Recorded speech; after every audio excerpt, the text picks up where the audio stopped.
What's up, y'all? This is Brandon Hines with Hines Professional Services, and working on some flower beds today in my own yard, which rarely ever happens. I work so much I don't ever get to do anything in my own yard, so please forgive the mess. There's trash and everything out here from the kids, but I'm going to show y'all.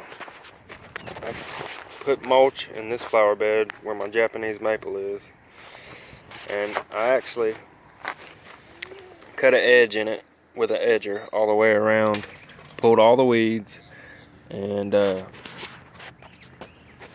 I threw down mulch since it's my own yard. If this was a customer's yard, I would pull all the weeds, cut an edge, pull all the weeds, get the dirt nice and shook up, and then after I done that, I'd throw down pre-emergent unless they wanted weed barrier fabric. I don't ever use weed barrier fabric in my yard. I have used it, and it is in a couple of my flower beds, but I really don't like it, especially around trees. Water does pass through it, but I have seen it choke trees out before and kill them because not enough rain got to the roots of the tree. This flower bed don't have mulch in it yet, and I still got to clean the edges up on the concrete where I edged, but I threw down, there's actually ant granules and powder 7 dust in there because there was some ant colonies or beds or mounds or whatever in it, so I put that down there to kill the ants. I'm gonna show y'all a little trick though. If there's anybody out there watching this that has rose bushes, this rose bush that you're looking at right here used to only be about this big, about 6 inches tall, and what I done is I clipped it, stuck it in the ground, kept the ground super wet, and it rooted itself. And it's pretty easy to do with a rose if you'll keep the ground wet. So what you got to do, let me find a spot that ain't got a bunch of new growth on it. This one looks pretty good, I think. Alright, so what you got to do is, you can see on a rose bush,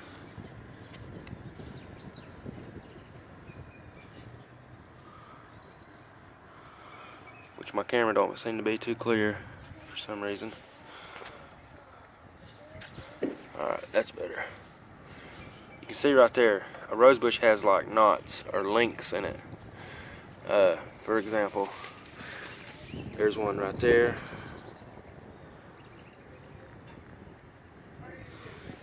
There's another one right there. Every so often it's got that, it's kind of like a joint. Kind of like in your bones, you know, a joint in the rose bush. And what you want to do, that joint I showed you, what you want to do if you're going to try and clip a piece of your rose and stick it in the ground and root it, is you want to get it right behind where that joint is.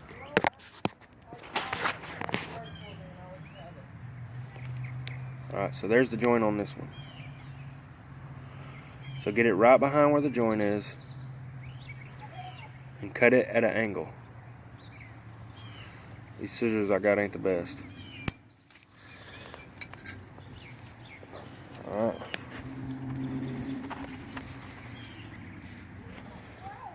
So, I don't know if you can tell.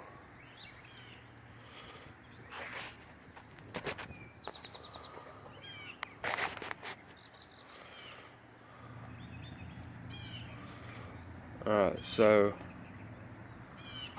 I got it cut at an angle right below where the joint is.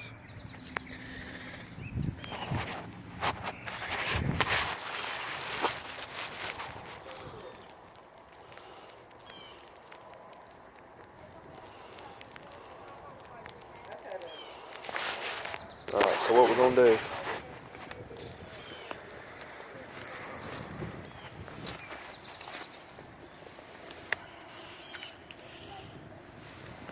come over here to this other flower bed that ain't. Looks like I got a hosta coming up right there. Alright, so what you want to do, this is one of my flower beds that actually does have fabric in it, and I hate it. because you got to cut it and do all that crap every time you want to plant something. Hold on, I gotta get a razor blade.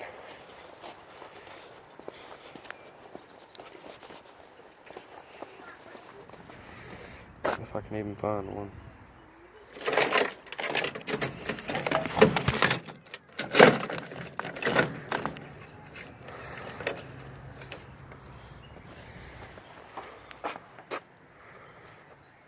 I just cleaned them flower beds up today too. There's a lot of stuff that ain't come up in them yet, but there's also a lot of stuff that was annuals and died last year, so I gotta get me a few more plants to put in there. That way it looks pretty good. Alright. May not work as good where this fabric is, because like I said, it does let water pass through it, but I have seen instances where it restricts the water coming through. Most cases it don't. Usually it's just with instances like if you have a tree planted there or something. Alright, so we got us some dirt. I'm trying to dig some of this dirt back. Enough where I can get this rose stuck down in there good. And this dirt right here sucks. It's got bricks and stuff up underneath it.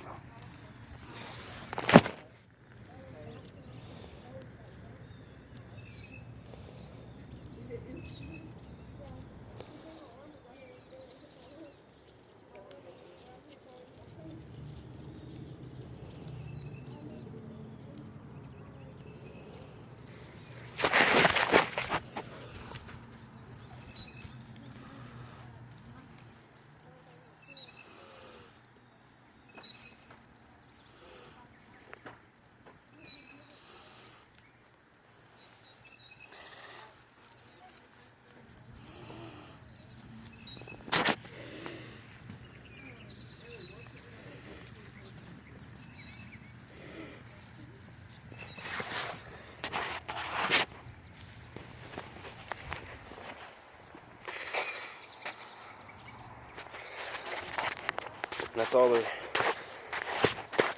That's about all there is to it. Just clip it where the knot or the bulb is, or joint, whatever you want to call it, at an angle, and then put it in the ground and keep the ground where you put it at super wet.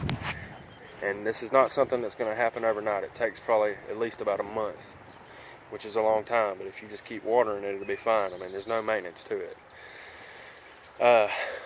My brother-in-law, he likes to put honey on his when he clips them, and something about there's vitamins and hormones in the honey that helps the roots start a little better. I haven't had much luck with it, but he seems to do miracles with it. So if you want to put your little honey on the right there where you cut it in an angle, it should help the roots. But like I said, I don't never do it. I just clip it and put it in the ground. But anyway, hope everybody out there is having a good day today. Hopefully that showed you how to start a rose bush, or a rose from a clipping. Like I said, this one right here was that same exact size. I know you really probably can't tell. I did this last year, probably like 8 or 9 months ago, and it's about 4 foot tall now. I don't know if I got a good shot there or not, but anyway, that's about all there is to it. Hope everybody's having a good day out there.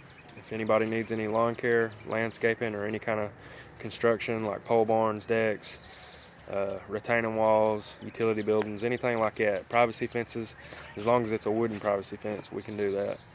But anyway, give us a call, 256-557-2866. Again, this is Brandon Hines with Hines Professional Services.